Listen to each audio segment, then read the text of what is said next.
Hey everybody, hi, it's Adapters and Adapters GreenX. It is great to have you back as always. Today we are going to talk about how the Energy and Environmental Alliance is making it easy for the hospitality sector to deliver meaningful sustainability outcomes by 2030 and beyond.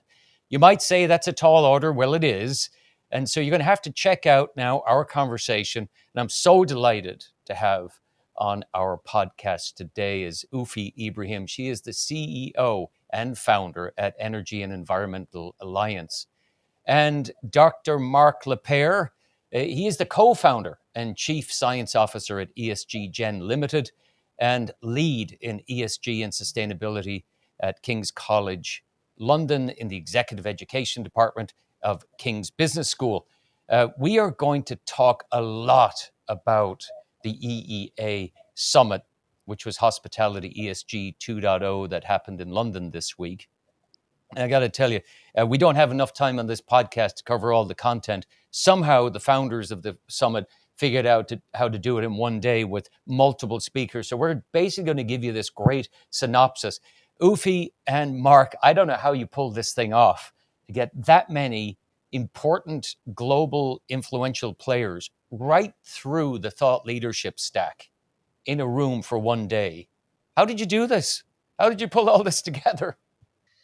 Well, I think from the perspective of getting our own industry leaders to the event, I think they understand that this is the single biggest opportunity facing their businesses in a very long time. And in terms of the experts and the leaders coming from Janine Guillo, for example, the special advisor to the ISSB, former CEO of SASB, or Gillian Charlesworth, the CEO of BRI, or Lord Teverson, the environment spokesperson from the House of Lords, or Nico Schutten from Metabolic, or all the other experts that came, the reason that they came is because they understand that hotels are fast moving from being alternative real estate investments to being mainstream real estate investments.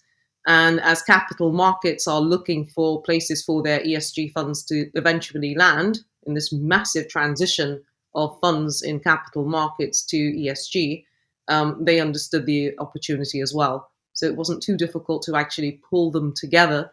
What's more difficult, and what we're very excited about for us as an opportunity as an organization and working with our partners at King's, is the opportunity to build collaboration between those parties, where we actually get them unlearning and learning again together, and where we get them to build common language together, build common standards together, build pathways together, build informed decision making together.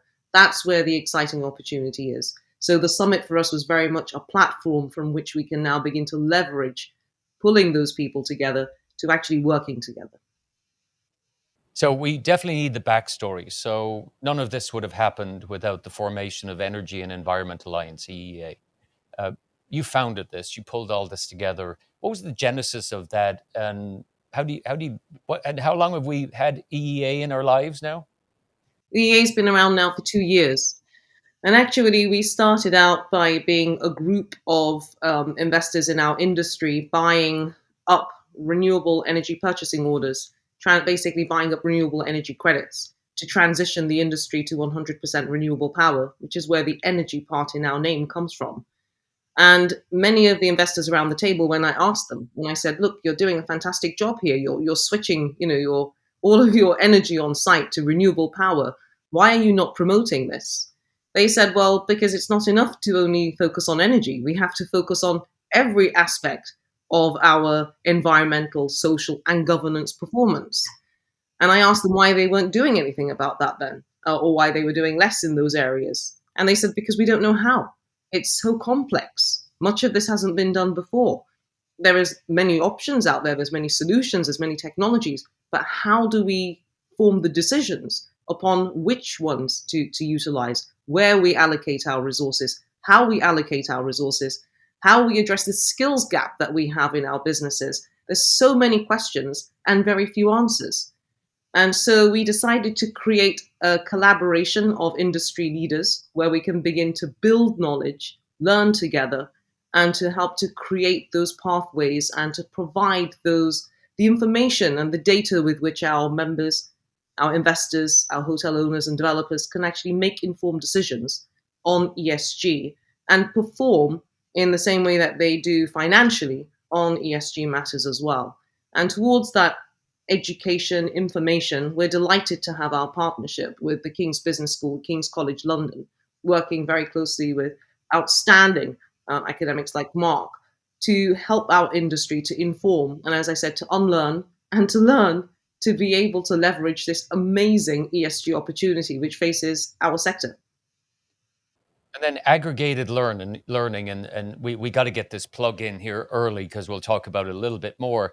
And maybe Marc, and if you could share what you announced at the summit, that we're taking all of this complexity and putting it into a program where people actually can learn in a structured environment and actually do something with this. Can you tell us what the genesis of that was and it's September, I think, is that when the program launches, or am I making that up? No, that's right, Seán. It is. It's really exciting. The idea, so much of this comes down to leadership, which I think came across really strongly in one of the 6 themes that emerged from the conference. And really, a lot of people talk about naturally the transition to net zero, and Ufi's just mentioned it there. The real transition we need to make is in people's minds. And that has to start with the leaders of this industry, every industry, and our politicians and our society leaders. We all have to do this together. And I think,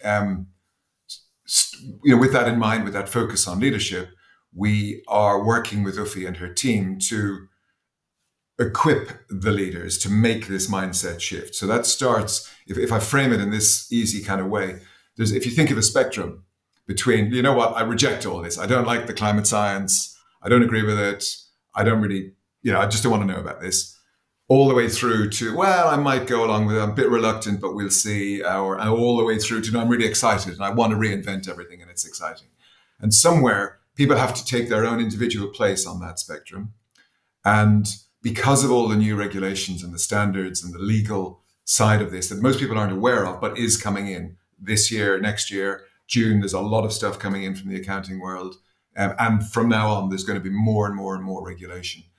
It's very easy to go, well, it's a compliance exercise. So that's, if you like, somewhere on that spectrum. And I'll just comply, I'll do what I have to and no more. Okay. But other people get excited about the change and go, this is fantastic. We have to re-engineer our hotels, our legal system, our financial system, our political system, our cultural system, our food systems. It's really exciting. And I want to be on the entrepreneurial side of that. So people will have to make their own minds up. And our course is designed really to help people understand the science, the legal changes that have to happen. The social side of this is really, really important and is often overlooked in terms of inequalities of wealth, health, sanitation, opportunity, education, etc. Again, we're one of the largest, hospitality is one of the largest employers in the world. Questionable as to the quality of those jobs often, so it's a big social part of this as well. Working through then into how do you do it? And really that comes down to having the right data, making sure it's evidence-based, scientific, proper targets, not fanciful targets, but real science-based ones that'll make a difference so that leaders can take real decisions and sensible decisions in terms of the obvious trade-offs there are. Well, we heard at the conference, there was a brilliant example, do you remember, of somebody who'd put voltage optimizers into one of his hotels. And he said that they cost 20 grand, but in 1 year, just in one hotel, he saved 27.5 grand on his electricity bill. Why wouldn't you do that? He asked the conference, and it's a fair question. So that's the kind of thing we're trying to help it. So some of it's conceptual, some of it's very practical and focused on real solutions. But obviously, the real practicalities have to come in the operations, whether you're an asset owner or the hotel manager. So what we can really do is to guide the conversation, guide the learning as we learn together over the years. And ultimately, we will probably reflect this course also on the operational side in the future, but we're going to start with the leadership and go from there. I thought what was interesting with Laura Ulrich when she spoke earlier in the opening quarter of the summit, where her example was transitioning utilities, which are filthy in many respects, right? But they're necessary to us having energy. So this idea of actually embracing the difficult, and if you extend that then to the built environment, and as Ufi shared with us in our quick hit, that we are faced with 85%, 80 to 85% of the buildings have embedded carbon in them already, and we've got to transition these buildings. In your conversations, just as we kind of speak about follow the money, if you will, it was refreshing in compared to even 2 years ago, where the investors that you had, even everybody from David Kellett to Christopher Penny, were leaning heavily into the realization that we're at that point of how to deal with potentially brown and stranded assets. Do you think the mechanisms are in place for the investors to move fast? Because transition a building could take 5 years, 10 years, and we're bumping up against 2030, 2050. Is there enough runway, and do the investors have enough clout with their investors of investors, to get this done? Is it possible? Some of the things that stood out to me in the conference, some of the comments, just building on what you're saying, Sean, was Ben Patton from Hermes saying that they are moving to their business to Article 8. That's quite ambitious when it comes to EU taxonomy. And Right. Now, we could get into scope 1 and scope 2 and scope 3 and Article 8 versus Article 9. So for our listeners, this is not a UN resolution, if anybody's listening. So Ufi's going to give us the version that we can understand about Article 8, and a little bit of context would be great. But I know that's going to get covered in Marc's course in September. However, we're here right now. So Ufi, make it simple. well, maybe we can ask Marc to make it very simple as our educator area. Oh, nice one, Okay. Ufi. That is impressive. Right, Marc? The ball has been passed. That's fair enough. In essence, it is a labeling system to try and help investors understand that what it says on the fund tin is actually what the fund is trying to do. So if you want your money to be having a very big sustainable impact, for instance, building a wind farm, for instance, or investing in carbon capture, that would be an Article 9 fund. Okay. If it's more difficult to measure the impacts and therefore the requirements for the data, for the supporting evidence, you might be in Article 8. And then Article 6 you're really just excluding dirty industries, if you will. A similar labeling system's coming in the UK in June under the FCA. And Marc, could I ask just a simple question, if you wouldn't mind? Where did these articles come from? What organization have set up as to what these articles are? Very good point. These come out of the EU, and although the EU is probably the leading legislator in the world in this regard, but there are 40, 50 jurisdictions, all basically following, with minor changes, but coming along the same path. But those particular articles come from the EU.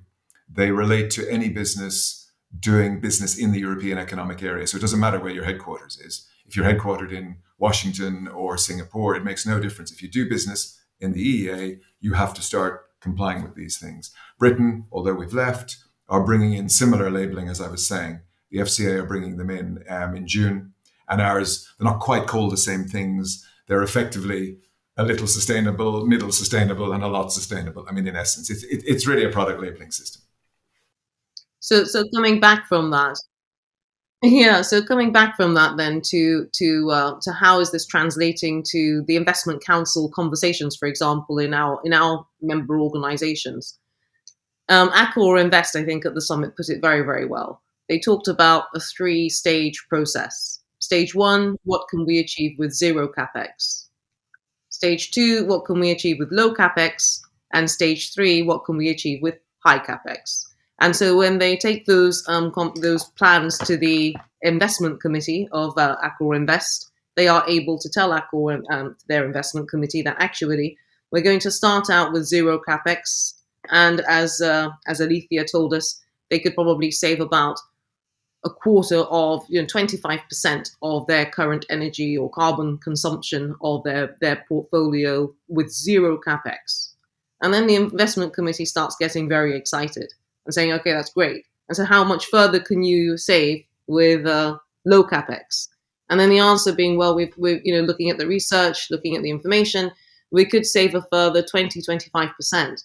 So actually great. So with zero and low capex, you could get us to reducing our CO2 emissions. I'm sorry, I'm really simplifying this, by the way, but just to give this in a nutshell. So you could actually get us to 50% reduction, which is in line with science-based targets. Great. So we could actually feasibly sign up to those science-based targets and feasibly achieve that 50% rate reduction in X amount of time, giving us, as Alethea told us at the conference, time to plan and ensure that the high capex investment that we are going to make is done so in the best way and in the most informed way possible, giving us time to be able to see what's happening in the market, test different solutions, ensure that we allocate the resources as effectively as possible.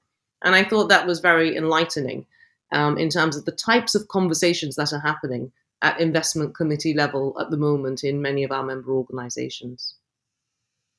What's interesting about where we're centering now is how to take the complicated and make it understood.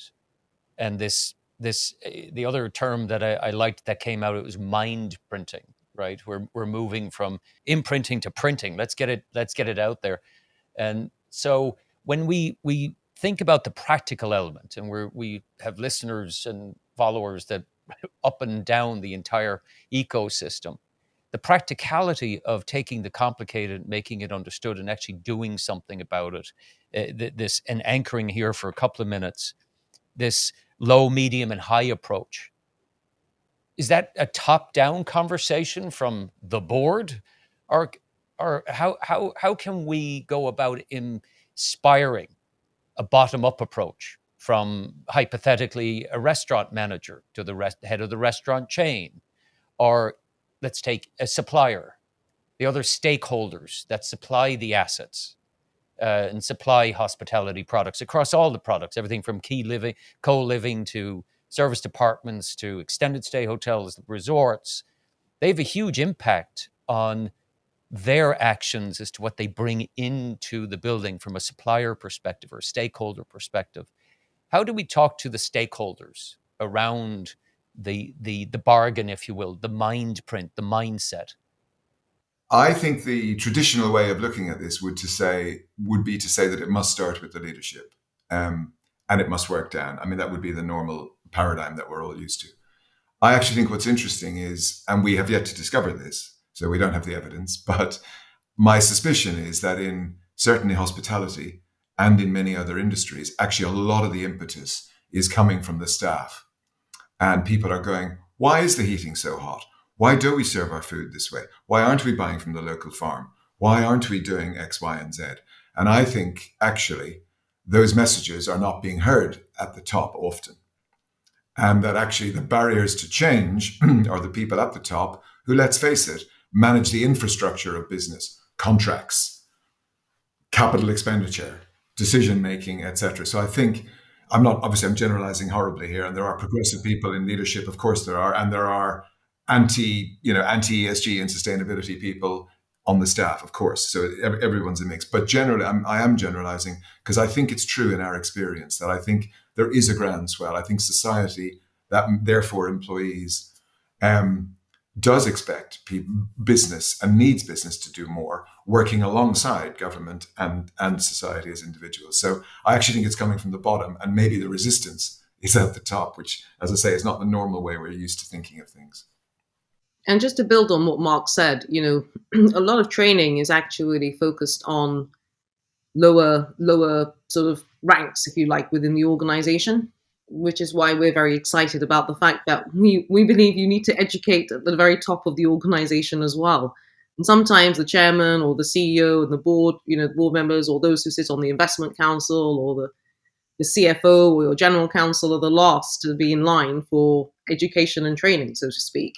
And on this particular topic, I think you need both. You must ensure that you are educating at the very top level, the leadership level of the organization, and at the same time that you are also educating and training and informing those who are coming bottom up. So in effect, I mean, I always say it's the sandwich is the best option, right? You can come top down and bottom up at the same time, and you must meet in the middle, and that needs structure. So that's why our work with Kings is really, really important. It's interesting in the sense of we take key learnings maybe post or during post the before times and the after times of the pandemic, and I hope our space is looking towards other spaces. You know, one of our themes at the Adapters is look over the fence and keep looking over the fence because you know there's stuff to learn there. Is from a resource perspective, we may have a once in a multi-generation opportunity where workers are now returning possibly to the hospitality sector after migrating somewhat to other sectors like tech services, let's call it the Amazon proxy, that left. They've been exposed to purpose, and they've been exposed to why am I working here, or what difference do I make, or what's the company making a difference. And I'm not too sure that was the conversation that would happen in, broadly speaking, hospitality. How do we inspire that sense of purpose that is in other industries? Said, why am I working here and how am I making a difference? It struck me while I was sitting listening that this is a framework coming out of EEA about how to connect the purpose of why I'm in a restaurant, or why I am a front desk agent, or why I am a regional manager, or why I'm a CEO. What's the value I'm bringing? And this strikes me as something that we can rally behind in a contributory way that makes an economic and social change that we maybe not have seen in the hospitality industry. Is so I'm probably saying that, my goodness, walking away from the conference, I felt that maybe this is a movement as much as a structure. Definitely. Do you want to go first, Mark? No, I think you should on this one. I was hoping Mark would go first because my instinct is always to sort of say, well, hang on a second. Actually, it's not just about hospitality looking over the fence and learning from others. What about what others can learn from us? And actually, when you think about the world and you think that we're moving in this direction that John Nesbitt, forecast, I don't know, 20, 30 years ago of high tech, high touch, actually industries like ours become very, big platforms to inspire that high touch element, and therefore do connect with the huge labor pool which is out there as other industries particularly move down this path of automating and replacing the need for labor in a sense. So when we look long term, I think our industry has a huge opportunity in this area. And then we met some phenomenal youngsters, didn't we, at the conference? I mean, Ishan, the founder of Stolen Dreams at the age of 19, to focus on modern slavery. And a King student, Ufi, I'm going to throw in. And he's a King student as well, absolutely. So, for us, I think there is a massive opportunity for us. But there's one other thing I just wanted to touch on, which is kind of related to this area that I thought was really important messaging, which we communicated at the summit, but it actually came out from our social impact committee, is how are we measuring our relationship with people, with our employees, with our communities, the communities that we are operating within, with the customer base that we're serving? How are we actually, what are those relationships? How are we measuring that? And it was interesting because this comes to the point of unlearning, I guess, and relearning. Historically, and this is not just true of hospitality, this is true of many other industries, talking about looking over the fence, that we have focused on measuring inputs, not on measuring outputs. So, for example, businesses have a checkbox. Have we coming back to the modern slavery, have we trained our people on modern slavery? Yes, they've had that training. Great, tick the box. Well done. That goes towards your S measurement. But perhaps what we should be measuring is what output that is having. And this is where I think our industry actually has the opportunity, if we get this right, to teach other sectors how to do it well. Because looking over the fence, I haven't come across many industries that are asking these questions, probably because of the structure of ours, because we are one of the world's biggest employers of people. And so we have a massive opportunity, particularly, I believe, on the S, to educate, so people could look over our fence and say, "Oh, what's going on in that industry? There's some learnings to be had there." I mean, that goes back to the spectrum I was talking about at the beginning, where, one of the criticisms of ESG is that it drives a compliance mindset, i.e., it is about measuring the inputs rather than the outputs. And I think we can really learn from that. I think the other important aspect that your industry, I think, is a very obvious laboratory for, if you will, or it's going to be very obvious in your industry, is that this is not about being right or wrong, or good or bad, or ethical or unethical. It really isn't. It's about being human and trying to live in the environment and with the earth systems that we have. And what I mean by that is none of us as individuals, businesses, organizations, anything, are all good. We're not all going to do everything suddenly great in terms of outputs. We're not going to suddenly be all bad in terms of our outputs. We're not. So what it comes to is a net position. I think I gave the story of me rinsing my yogurt pot at the summit, and I'd mistakenly turned the hot tap on when I was trying to clean out my yogurt pot to recycle it. And I suddenly thought, oh my goodness, which is better for the environment, that I don't recycle the yogurt pot and just throw it away to general waste? Or I don't know what to, am I wasting so much more energy by using this water? So it's a silly example, but I hope it makes the point that all we can strive to do, I think, at an individual level and a corporate level, is to get to a net positive position in terms of outputs. And I think it's a really good point. And I think, again, data is crucial here. The only, I'm not a great believer in policies. I think compliance is a waste of time. Every talk I usually do about this, I ask all the ladies in the room, does your company have a gender pay gap, pay policy? And all the hands go up. Yes. I say, so all the ladies are happy with that. So we don't have to discuss it. We can move on. And of course, it's just, policy is one thing. Actually, actions, outputs are completely different. And that's what we need the real data on and real measurement. And a lot of it's going to be messy. There isn't always a straight cause and effect. The world is complex, and anybody who tells you it's very simple is probably mistaken, almost certainly. It is complicated. Almost certainly. So we're going to go with almost certainly because there's hope in that statement. So we'll enjoy the almost, but highly likely. So as we wrap up, and a big thanks to Ufi and Marc for the work and passion that they're putting in to make our world, particularly in the hospitality space, and the suppliers that engage in that space, to make it easier, to put simple ahead of complex, and to remember that there's a low, medium, and high impact you can make, and you can start doing that tomorrow. And don't wait for your leader to show up. Push them. And that's all through the organization. Push the chairman of the board, push the CEO, push the regional vice president, push the CFO, and push the restaurant manager to make sure that they're buying from sources that are enriching our guests' lives and making it simpler to have an impact. So you could start today and make a huge difference for the next 20, 30 years for all of us in the space. So big thanks to everybody for listening. I have a feeling this conversation is only going to expand. I strongly encourage you, we'll make sure we put all the connections in our communications and on our website to get in touch with EEA and with Dr. Marc Lepere at King's College for continuing education. This is the beginning of a long road, and a big congratulations to EEA and bringing so many thought leaders together this week in London. So from us and everybody at Adapters and Adapters GreenXers, have a great one and keep listening.